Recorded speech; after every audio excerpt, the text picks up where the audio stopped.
Bonjour à tous et à toutes, bienvenue avec Boulgobra Salim sur cette présentation en forme de webinaire de Revit et des familles paramétriques. Je m'appelle Boulgobra Salim, je suis Autodesk Certified Instructor et expert élite, membre de la communauté du forum communautaire Autodesk. Nous avons ici les quelques domaines de compétences qui sont à mon actif, c'est-à-dire que je suis certifié instructeur Autodesk, j'ai quelques certifications sur Revit, AutoCAD et Fusion 360, ainsi qu'un logiciel de rendu qui s'appelle Lumion. Aujourd'hui, au niveau de notre webinaire, voici les grandes lignes que je vais vous présenter. Nous allons ensemble regarder une première étape qui est le choix du fichier de gabarit afin de créer une famille. Le but que nous allons avoir à atteindre, c'est créer une famille paramétrique qui va pouvoir nous permettre de créer plusieurs types en démarrant en insérant cette famille à l'intérieur d'un projet à la Revit. L'étape 1, c'est aussi placer les plans de référence et mettre nos paramètres. Puis ensuite, en étape 2, nous allons dessiner les corps solides, attribuer les matériaux ainsi que la visibilité, créer les types nécessaires et charger dans le projet ou dans un projet cette famille afin de pouvoir regarder tout ce que nous aurons créé ensemble. Au niveau de l'étape 3, cette étape 3 n'est pas véritablement une étape, c'est juste une petite ouverture d'esprit sur la manipulation en gestion de modification ou de correction d'une éventuelle famille que vous aurez créée. Et maintenant, nous allons démarrer notre présentation en passant sur le logiciel Revit. Revit, c'est deux parties. Une partie qui va nous permettre de créer des projets et une partie qui va nous permettre de créer des familles. Des familles ou éléments de bibliothèque, éléments que nous allons pouvoir créer.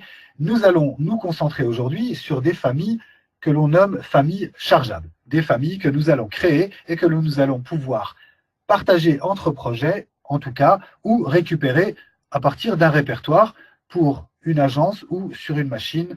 Ici, le répertoire que je vais utiliser est un répertoire qui est sur mon ordinateur, que j'ai créé pour la forme.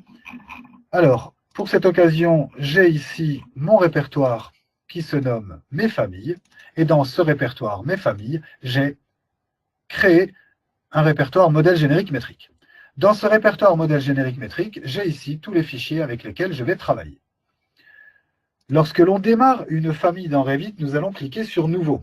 Nouveau nous ouvre ici la partie installée par défaut par Revit concernant les gabarits de famille. Ces gabarits ou fichiers RFT pour Revit Family Template nous permettent de prendre certains éléments déjà préexistants créés par Autodesk pour pouvoir nous permettre de facilement aller dans la conception de nos familles. Nous allons prendre un modèle générique métrique et nous allons cliquer sur Ouvrir. Ce modèle générique métrique est ici devant nous. Nous avons dans l'arborescence du projet, sous plan d'étage, le niveau de référence. Dans élévation 1, nous avons les vues arrière, avant, droite et gauche. La première des choses que nous allons faire, c'est renommer nos élévations. Un clic droit sur la vue avant, nous allons cliquer sur renommer et nous allons mettre un espace avant. Puis, nous allons prendre la vue droite, faire la même chose, renommer, et nous allons mettre 2 espaces à droite. L'idée ici, c'est de représenter dans son esprit le ViewCube avec une vue de haut, notre niveau de référence, une vue avant, puis une vue droite. Ces 3 plans vont, pour la conception de cette famille, nous suffire pour pouvoir travailler. Pourquoi les renommer 1, 2 et ainsi de suite? Mais parce qu'ils sont rangés par ordre alphabétique et que ce n'est pas intéressant pour moi d'avoir à réfléchir lorsque je veux avoir une vue qui s'ouvre. Donc, l'idée, c'est de les nommer en 1 avant, 2 droite, 3 arrière, 4 gauche, et c'est la digne représentation des vues sur le ViewCube, pour tous ceux qui connaissent le ViewCube. Pour ceux qui ne le connaissent pas, le ViewCube est ici. C'est cette géométrie qui est ici, dans le coin, et qui va nous permettre de pouvoir nous placer en vue haute, en vue avant, en vue droite. Et j'ai renommé mes niveaux, mes élévations ainsi. Notre niveau de référence, dessus, nous avons déjà ici 2 plans. Et ces 2 plans sont des plans de référence qui sont verrouillés. Nous allons les garder. Il faut bien qu'il y ait quelque chose qui soit fixe et qui ne bouge pas. Cette intersection est intéressante pour nous. Nous allons concevoir dans ce webinaire une table. Concevoir une table, c'est quoi? C'est tout d'abord avoir un une vue, et cette vue, la voici. Nous allons, à partir d'un schéma, travailler. Cette saisie d'écran est celle qui vient du logiciel. Dans l'absolu, j'en ai une autre à montrer. Et nous avons ici la vue que nous allons utiliser. Au niveau de l'étape 1, une chose à savoir et à réaliser, c'est tout d'abord choisir le fichier de gabarit. Nous avons démarré avec notre modèle générique métrique. Ce fichier de gabarit, c'est celui-là que nous allons utiliser dans Revit. Mais nous n'allons pas concevoir de but en blanc cette famille. La première des choses qu'il faut, c'est avoir un dessin.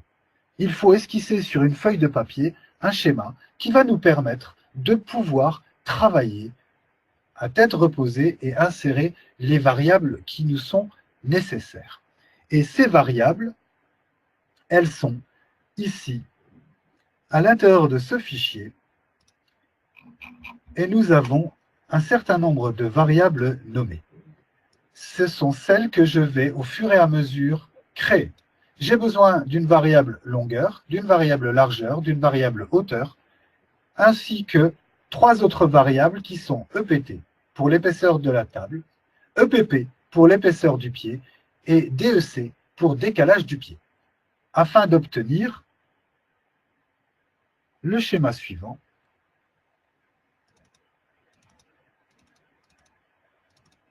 Et ce schéma nous présente les différents plans ainsi que les variables mises en place. À chaque fois que vous voulez concevoir une famille, la première des choses que je vous conseille de faire, c'est de faire un croquis rapide de ce que vous voulez concevoir et de commencer à placer les variables que vous voulez implémenter. Ici, nous allons commencer par mettre des plans de référence. Nous allons sur l'onglet « Créer »,« Référence »,« Plan de référence » et nous allons placer quelques plans de référence afin de pouvoir travailler correctement. Ces plans de référence étant faits, nous allons maintenant créer une cote pour mettre une distance existante. Nous allons mettre une seconde cote ici, et celle-ci, nous allons surtout lui demander d'être en équidistance. La même chose pour celle-ci. Et maintenant, nous allons sélectionner cette première cote de 3143 et nous allons lui affecter un paramètre en allant dans Libellé, cote du libellé, créer un paramètre et nous allons nommer ce paramètre LONG pour longue. Nous allons valider. Nous allons faire la même chose avec celle-ci et nous allons créer un paramètre que nous allons nommer large pour la largeur ou profondeur. À partir de ce moment, nous avons maintenant 2 lignes de référence qui sont connues en distance et surtout un espacement qui est égal de part et d'autre afin de faire en sorte que notre géométrie soit toujours bien équilibrée. Effectuons une modification et nous allons ici mettre 2000 et voir le mouvement. Ce mouvement me convient. Nous allons effectuer la même chose ici avec une valeur de 1200. Nous voyons que ces 2 plans sont toujours équilibrés par rapport à cet axe. La première étape ici est bien en cours. Nous avons créé des plans de référence. Nous allons rajouter d'autres plans de référence qui vont nous permettre de créer les variables épaisseur du pied et la variable décalage. Continuons par créer référence, plan de référence. Nous allons placer ce plan de référence ainsi que les 3 autres. Bien sûr, leur mise en place à cette heure-ci est complètement aléatoire. Ça va être la cote que nous allons mettre en place ici qui va permettre de les placer correctement. Pour une notion d'aisance au niveau travail, la création ici de ce paramètre que je vais nommer DEC comme décalage et je vais valider, je vais laisser ce décalage avec une valeur qui ne sera pas très petite. Le décalage ici, je vais lui donner une valeur de 150 et je vais appuyer sur échappe. Mise en sélection à l'aide du bouton contrôle de ces 3 cotes, puis nous allons ici dérouler sous libellé aucun et choisir DEC pour affecter à ces trois cotes la valeur paramètre DEC. Nous allons maintenant continuer. Ici, si je zoome pour travailler un peu plus, nous avons les textes qui vont nous déranger. Nous avons la possibilité de changer l'échelle et de la passer au dixième, puis nous allons pouvoir maintenant zoomer. Il se trouve que les textes vont évoluer en fonction de l'échelle avec laquelle ils vont être imprimés, donc ils vont rapetissir ou augmenter en fonction du facteur d'échelle que nous avons choisi. Et ici au dixième, les textes vont apparaître comme si je voulais imprimer mon dessin au dixième. Nous allons continuer et nous allons créer maintenant les plans de référence suivants. Leur mise en place vraiment est aléatoire. Elle n'est intéressante que pour nous permettre de travailler correctement. Nous allons enchaîner par la mise en place de cotes et nous allons coter d'ici à là, puis reprendre d'ici à ici et de nouveau d'ici à ici. Plus tard, quand nous aurons placé correctement tout ça, ça reprendra une belle visibilité. Appuyons sur Échappe, mettons en sélection cette cote et créons un paramètre. Et ce paramètre, nous allons l'appeler EPP pour épaisseur du pied. Validons OK. Nous allons modifier cette valeur de 400 pour la passer à 100. Puis, nous allons maintenant mettre en sélection toutes les autres cotes en appuyant sur le bouton CTRL pour les ajouter à la sélection, puis dérouler sous libellé et passer cela à EPP. Nous avons maintenant nos plans de référence vus de dessus qui sont correctement placés. C'est vrai que quand on regarde ceci, nous avons plutôt l'impression que cela ne ressemble à rien. Mais quand nous aurons commencé à travailler avec nos corps solides, ça reprendra toute sa véritable valeur. Passons maintenant sur notre vue avant. Sur notre vue avant, nous avons ici un certain nombre de plans de référence qui sont visibles. Un plan, c'est quoi? Un plan, c'est 3 points qui nous font 3 points dans l'espace qui nous font une surface plane qui n'a ni masse ni matière. Bien, ce que vous avez devant vous, ce sont les plans qui ont été créés dans le niveau de référence. Ici, le niveau de référence, lui aussi est un plan. Il est à z égale 0. Nous allons rajouter un plan. Nous allons créer une référence, un plan de référence, et nous allons placer notre première référence. Notre table a besoin d'une hauteur. Nous allons mettre une cote entre ce niveau de référence et cette ligne de référence. Appuyons maintenant sur Échappe, mettons en sélection la cote et créons un paramètre que nous allons nommer hauteur ou HAUT. Validons OK. Nous avons maintenant mis notre paramètre de hauteur. Nous allons rajouter un second paramètre pour ce plan de référence que je vais placer ici et nous allons mettre une cote que nous allons nommer EPT pour épaisseur du plateau. Donc, EPT étant cette valeur de variable, validons OK. Maintenant, tout est propre. Tout est propre, sauf que c'est un peu un gros fouillis par rapport à la visibilité qu'on devrait en avoir. Pour régler tout cela, nous allons aller dans Propriétés et cliquer sur Type de famille. Et dans Type de famille, voici l'intégralité des paramètres que j'ai créés. Je vais ranger un peu tout ça. Cliquez sur Long et ordonner cette variable longueur que nous allons remonter. Puis largeur, parce que le jour où je vais vouloir modifier cette famille, que je sois en train de créer un nouveau type ou que je veuille modifier les valeurs, j'aime bien que les choses soient ordonnées. Puis décalage, EPP, EPT peuvent rester, sauf EPT, nous allons le remonter. Mais maintenant, nous avons la longueur, la largeur, la hauteur, l'épaisseur de notre plan de travail, le décalage des pieds par rapport au bord et l'épaisseur de nos pieds. Remettons tout cela d'équerre parce que nous aimerions créer une famille qui fasse 1600.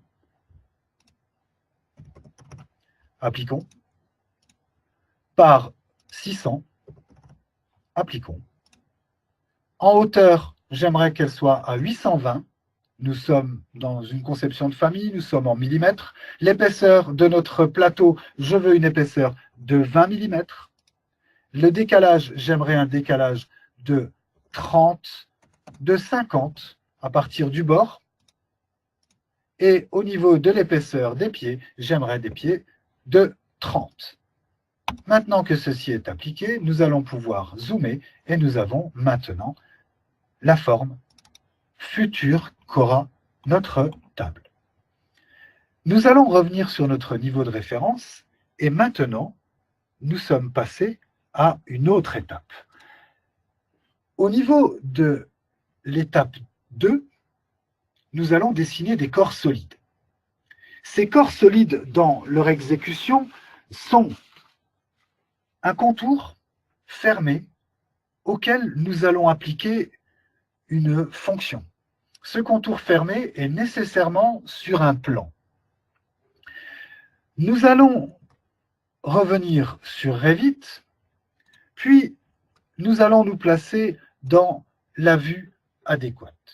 Dans notre niveau de référence, nous avons besoin de créer notre plateau.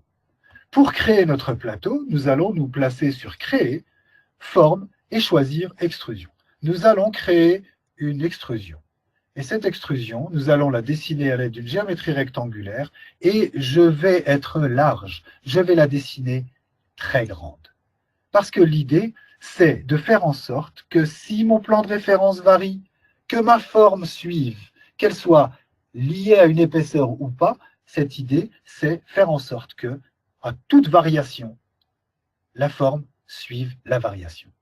Donc pour cela, nous allons, dans Modifier, créer une extrusion, choisir sous Modifier, aligner. Et nous allons aligner par rapport à ce plan, cette ligne et la verrouiller. Par rapport à ce plan, cette ligne et la verrouiller. Par rapport à ce plan, cette ligne, la verrouiller. Et par rapport au dernier plan, cette ligne et la verrouiller. J'ai terminé la mise en place de mon plateau et il est bien relié aux deux variables longueur, largeur qui sont placées aux extrémités. Et si elles varient, que fera le plateau? Il variera aussi.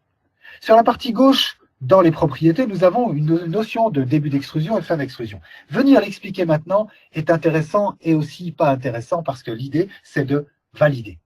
Nous allons valider et nous allons changer notre style visuel pour un nombré afin de voir que notre plateau a été créé. Basculons en vue 3D. Dans cette vue 3D, double-clic zoom étendu, nous avons ici notre plateau. Mais ce plateau, il a aussi une notion d'épaisseur qui ne nous plaît pas.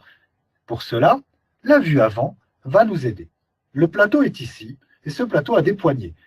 Nul besoin de toucher à la poignée gauche ou à la poignée droite, parce que le message va être clair, les contraintes ne sont pas satisfaites. Annuler. Rappelez-vous, nous avons verrouillé le contour, vu de dessus. Donc ces deux poignées, ici, peuvent bouger, mais le message est clair, elles ont un verrouillage. Si vous voulez, vous pouvez déverrouiller, mais nous ne voulons pas. Nous allons nous occuper de celle-ci et de celle-ci. L'idée, c'est déjà de les modifier, afin de ne jamais oublier ce que nous avons à faire. Nous avons un plateau et ce plateau doit être verrouillé par rapport à ces deux plans. Le premier qui est lié à la hauteur, plan du dessus, et le plan en dessous qui nous donne l'épaisseur du plateau. Et cette épaisseur de table ou de plateau, nous allons aligner jusqu'où? Ici, quoi? Ça est verrouillé. Aligner jusqu'où? Jusqu'ici, quoi? Ceci est le verrouillé. À partir de ce moment-là, nous avons la possibilité de revenir dans la vue 3D, et dans cette vue 3D, nous avons ici notre plateau. Plateau qui est piloté par une variable EPT pour l'épaisseur de la table, et cette épaisseur de table, si je décide de faire en sorte qu'elle soit égale à 50 mm, j'applique, ça a suivi. Pour plus de visibilité, si je la mets à 200 mm, nous avons maintenant un plateau de 200 mm. Remettons-le à 20 mm, validons et appliquons. Maintenant, nous allons pouvoir passer au pied. Revenons sur notre niveau de référence. Et sur notre niveau de référence, nous avons ici des pieds à créer. Ces pieds, nous pouvons les créer dans une seule esquisse, nous pouvons les créer dans deux esquisses, et nous pouvons les créer dans plus de deux esquisses. L'idée, c'est d'aller vous montrer ici que la création d'une esquisse et des géométries qui sont à l'intérieur, lorsque l'on leur applique une fonction, cette fonction s'applique à l'intégralité de l'esquisse. Et puis, surtout de vous prouver que la notion de matériau, lorsque l'on va appliquer cela à un corps solide, cette notion de matériau va suivre ce qui a été créé. Mais maintenant, arrêtons de parler et passons à la manipulation. Je vais créer un pied. Créer, par extrusion, une géométrie rectangulaire, et cette géométrie rectangulaire, je vais la dessiner ici, et ainsi. Puis, je vais en faire une autre que je vais placer ici, jusque-là. Nous avons donc une esquisse, peu importe si ces deux géométries sont séparées dans l'espace, mais nous avons une esquisse. Cette esquisse, nous allons ici aligner pour faire en sorte que, si variation il y a, que la forme suive la variation. Donc, je ne fais qu'aligner et verrouiller aux différents plans que j'ai créés la géométrie rectangulaire qui va symboliser mon pied. Toujours faire les choses dans un certain ordre, et l'ordre que j'ai choisi, c'est de tourner de gauche vers droite en circulaire, et qu'ainsi je n'oublie rien, et si j'oublie, de toute façon, je pourrais revenir. Je valide. Je viens de placer ces deux éléments. Maintenant, basculons sur notre vue avant. En basculant sur cette vue avant, j'ai ici non pas des poignées qui sont sur la géométrie, mais des poignées qui sont au centre de gravité de cette géométrie. Si je décide de bouger cette poignée, voilà ce que nous obtenons. Pour plus de lisibilité et de visibilité, je vais faire ceci. Nous allons regarder en vue 3D, voilà ce que nous obtenons. Nous allons maintenant utiliser par rapport à la vue avant, aligner, et je vais aligner jusqu'ici ça, puis je vais verrouiller, et jusqu'ici le bas, je vais verrouiller. Nous allons maintenant appuyer sur échappe, basculer sur notre vue 3D, et nous avons ici les deux pieds. Je vais revenir sur mon niveau de référence, et dans ce niveau de référence, je vais me mettre en affichage en style visuel imagerie filaire, et je vais venir créer une autre esquisse avec deux autres pieds. Créer, extrusion. Je vais créer cette géométrie rectangulaire ici. Alors, oui, vous pouvez venir cliquer et faire ceci.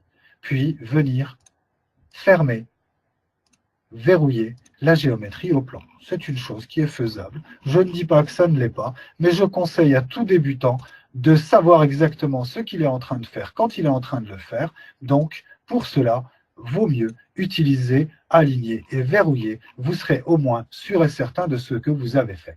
Je vais valider la création de cette extrusion. Je vais revenir sur la vue avant. Et sur cette vue avant, maintenant, je vais surtout agrandir, réduire, afin de voir ce que je vais faire. Et je vais aligner jusqu'à ce plan ceci.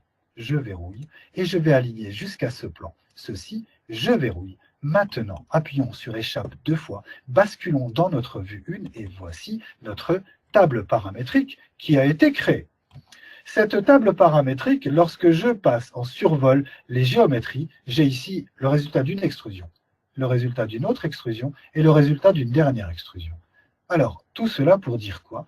Pour dire que maintenant, si je veux affecter des matériaux ou si je veux affecter un paramètre de visibilité, eh bien, je vais pouvoir l'affecter non pas à l'intégralité du résultat, c'est-à-dire que la majeure partie aurait créé quatre carrés dans l'espace et une seule extrusion pour tout cela. Mais sauf que, quand on va vouloir mettre du matériau, si on veut mettre un matériau sur un pied parmi quatre, eh bien, ça ne marchera pas. Ici, j'ai deux pieds, et ces deux pieds, je vais les utiliser pour faire un paramètre de visibilité.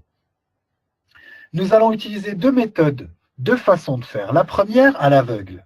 Je vais utiliser propriété type de famille et nous allons ici cliquer sur nouveau paramètre. Nous allons créer un paramètre que nous allons appeler visu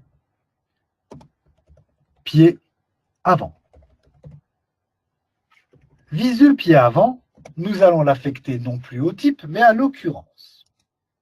Puis nous allons mettre comme type de paramètre un oui-non, une boîte que nous allons pouvoir cocher pour oui, décocher pour non. Et nous allons regrouper ça sous visibilité. Validons OK. Cet élément a été créé, mais il n'est pas affecté. OK, nous allons valider OK.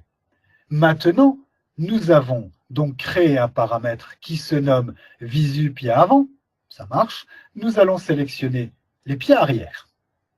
Et ici, nous allons aller sous graphisme dans les propriétés visibles, puis venir cliquer sur les trois petits points ici, l'ellipsis, cliquer sur associer au paramètre de la famille. Je ne vois pas de paramètre créé qui s'appelle visu pied arrière. Nous allons en créer un nouveau. Voici l'autre façon de faire. En cliquant sur nouveau paramètre, nous allons créer visu espace pied espace arrière. Puis, nous allons affecter ça à l'occurrence, regrouper cela sous visibilité et observez bien que je n'ai pas eu besoin de choisir le type de paramètre en oui/non. Il a été déjà présélectionné par ce que j'ai fait. Validons OK. Nous avons maintenant, en cliquant sur OK, affecté visu pied arrière à ce résultat d'extrusion qui sont les deux pieds arrière. Nous allons sélectionner les pieds avant et ici nous allons leur affecter le paramètre visu pied avant sous propriété, graphisme, visible, tout à droite sur associé aux paramètres de la famille, nous allons choisir visu pied avant et valider. Donc voilà deux façons de pouvoir affecter un paramètre à une géométrie. Nous allons pouvoir faire la même chose avec les matériaux, mais cette fois-ci, nous allons créer un matériau de type, et un matériau que nous allons affecter au type, et un matériau que nous allons affecter à l'occurrence. Pour faire ainsi, nous allons cliquer sur type de famille, ou bien mettre en sélection la géométrie et affecter cela directement. En allant sur propriété, type de famille, nous allons créer un nouveau type, et ce type, nous allons l'appeler mat pied. Ça va être un paramètre d'occurrence et nous allons placer ça sous matériaux et regrouper ça dans matériaux finition, validant OK. Mat pied est placé ici. Nous allons valider OK. Nous allons mettre en sélection cette géométrie, puis dans matériaux finition, matériaux, tout à droite, choisir d'associer aux paramètres de la famille le paramètre que j'ai nommé mat pied. Si je veux faire en sorte que les 4 pieds aient le même matériau, je n'ai qu'à resélectionner les pieds avant, venir dans matériaux et finition, sous matériaux, et associer aux paramètres de la famille le même paramètre qui s'appelle mat pied. À partir de là, cette chose est faite. Nous avons donc affecté un matériau à l'occurrence. Ici, nous allons simplement dérouler sous matériaux et finition, matériaux, et nous allons maintenant affecter un nouveau paramètre que nous allons appeler mat table ou mat plateau. Mat plateau, et nous allons valider OK. Et validons OK. Mat plateau est un paramètre qui a été affecté au type. Mat pied est un paramètre qui a été affecté à l'occurrence. Nous allons maintenant enregistrer notre famille. Et cette famille, nous allons la placer dans le répertoire que j'avais créé tout à l'heure, donc sous Revit, mes familles. Et là-dedans, nous allons laisser ça ici. Table webinaire. Et nous allons cliquer sur Options, 3 sauvegardes maximales, valider OK, et nous allons cliquer sur Enregistrer. Maintenant que nous avons fait cela, nous allons revenir sur Propriété, type de famille, et ici, dans Nom du type, nous n'avons aucun type qui a été créé. L'idée, c'est de créer deux types qui, lorsqu'ils seront chargés dans une famille, mettront à disposition de l'utilisateur ces deux types. Le premier type, en cliquant sur Nouveau type, je vais le nommer 1600, multiplié par 600, multiplié par 820. Et nous allons faire en sorte de rendre à César ce qui lui appartient, c'est-à-dire de faire en sorte que ce nom corresponde aux dimensions qui sont ici. Pour l'instant, tout va bien, j'ai dessiné au plus proche. Nous allons maintenant créer un nouveau type, et celui-ci, nous allons l'appeler 800 par 600 par 820. Je vais valider OK et nous allons remettre ici la longueur à 800. La largeur et la hauteur sont déjà d'équerre. Validons Appliquer. Remettons-nous sur le type 1600 par 600 par 820. Validons OK. Enregistrons. Et maintenant, nous allons tester tout cela. Sous Fichier Nouveau, nous allons créer un nouveau projet qui va se baser à partir du gabarit architectural par défaut. Validons OK. Ce nouveau projet s'ouvre sur le niveau 0. Nous allons créer un sol, une dalle architecture, et en mode pifométrique, nous allons placer cette dalle ici. Nous allons valider, nous allons basculer en 3D, et dans cette vue 3D, ici, nous allons venir placer la table. Tout d'abord, nous allons aller dans Composants, placer un composant. Et le composant n'ayant pas été chargé, on ne le retrouve pas. Allons dans Insérer, charger la famille, et nous allons retrouver cette famille dans le répertoire. L'autre solution, c'est de revenir sur la famille. Par exemple, ici, je suis sur Vue 1. Nous allons cliquer sur Charger dans le projet. Et Revit, comme il ne voit qu'un seul projet, vous permet de la charger dans le projet qui est ouvert. Nous allons placer ici 3 tables. Appuyer sur Échappe, revenir dans la vue 3D, et voici nos 3 tables. Ces tables. Celle-ci, en la mettant en sélection, j'ai tout d'abord un type qui est affiché ici, 1600 par 600 par 820, que je peux tout à fait choisir de modifier sans aucun problème. Si je veux en créer d'autres, dans Modification du type, je peux ici venir dupliquer, modifier les valeurs et intervenir ici. Nous avons ici la visibilité avec visu pied arrière, visu pied avant. Si je ne veux pas les pieds arrière, je peux les décocher. Si je ne veux pas des pieds avant, je peux les décocher.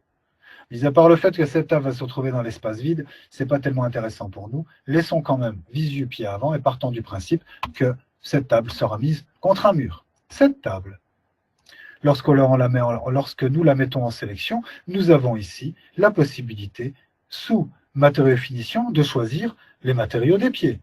Nous allons pouvoir cliquer sur par catégorie, ouvrir le navigateur de matériaux et choisir un matériau pour les pieds. Cadre de porte, prenons cadre de porte comme matériau, et ce qui a été demandé est obtenu. Et vous allez me dire, le matériau du plateau. Mais ce matériau de plateau, il n'est pas sélectionnable pour l'occurrence, c'est un paramètre que nous avions affecté au type. Et pour pouvoir le modifier, il faut aller dans Modifier le type, et on le retrouve ici.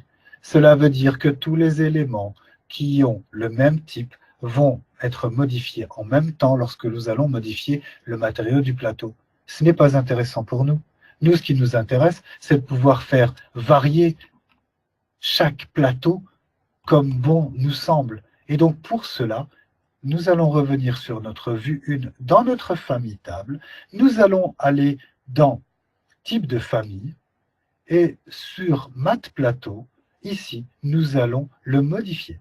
En modifiant ce paramètre, nous n'allons plus le laisser sous type, mais nous allons passer ce paramètre comme un paramètre d'occurrence. Nous allons valider OK, puis appliquer, valider OK, charger dans le projet, et nous allons remplacer la version existante, ces valeurs de paramètres. Maintenant, dans la vue 3D du projet courant, lorsque nous allons sélectionner cette table, le matériau du plateau que nous allons pouvoir affecter est apparent directement dans les propriétés, et nous allons pouvoir affecter un matériau ici, par exemple en bois. Prenons